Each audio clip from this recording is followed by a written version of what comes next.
claim is that four-footed land animals evolved into whales.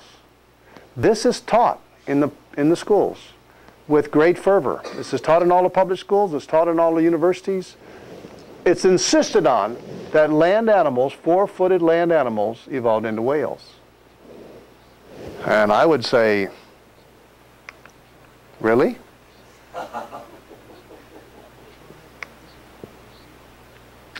When Darwin was around, he thought it was probably a bear that evolved into whales. He said a whale would be out in the river catching flies and looking for fish and stuff. And he says he had no problem imagining a bear on his back trying to catch insects, and over millions of years changed into a whale. Well, I have a problem with that. Bears and whales are very different. They both have a vertebrae, but that's not enough. They got a lot of different things. Well, then for a long time, a cow-like grazing animal became a whale. This is kind of the traditional view that I grew up with in school. This is what was taught. More recently, they said a wolf-like carnivore became a whale. An animal like a hyena or something became a whale. And recently they've been saying a hippopotamus became a whale. Well, at least they're starting in the water. That's better. They use the DNA structure to propose that a hippopotamus-like animal became a whale.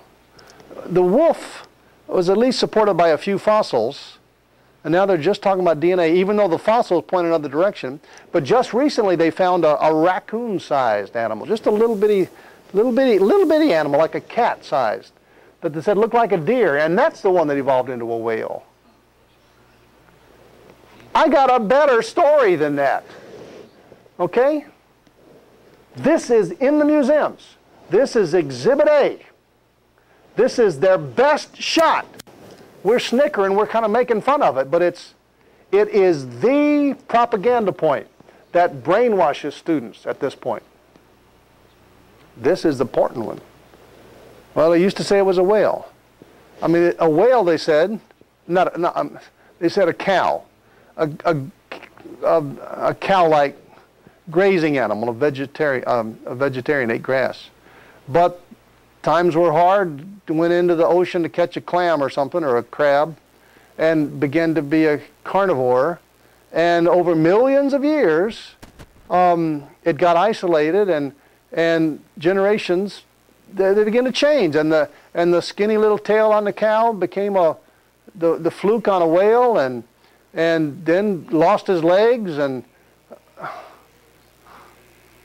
became a whale.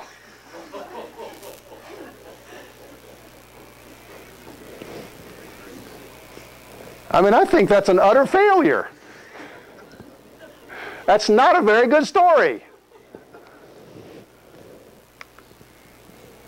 Well, the war over whales, the cow advocates and the hippopotamus advocates and the wolf advocates, they're just a war.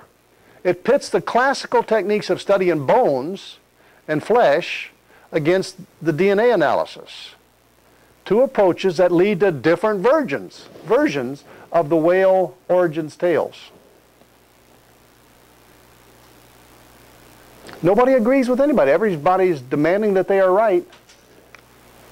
It has not been resolved, but they're still teaching it like it was fact. Got it?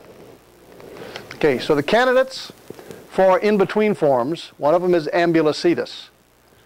It was able to ambulate, to walk around on land, kind of like a seal. A seal can walk around on land. He can boom, boom, boom.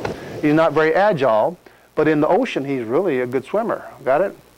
He's fit for life in the ocean, but he could come out on land to sun and you know, lay his egg, to have the young. So this creature, like a sea lion, it looked very much like a sea lion. I'll show you a picture. Now they're talking about the Pakicetus, found in Pakistan.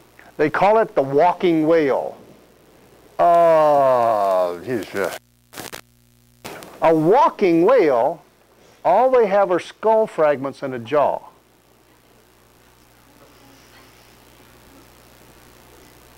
The rest is story. Then there's Basilosaurus. This was a long, long snake-like creature. Just a long snake. And even Stephen Gould says this is the standard and best-known early whale. It's a snake-looking thing. But others have said this marine serpent-like creature could not possibly have been ancestral to any of the modern whales. They just argue and argue, but they say, but this is the best evidence. This is in the museum. But they argue, and they just have no agreement. Okay, here's the wolf-like carnivore. They say that this evolved into a whale. And that Ambulocetus, this sea lion-like thing that had legs, but they were like flippers.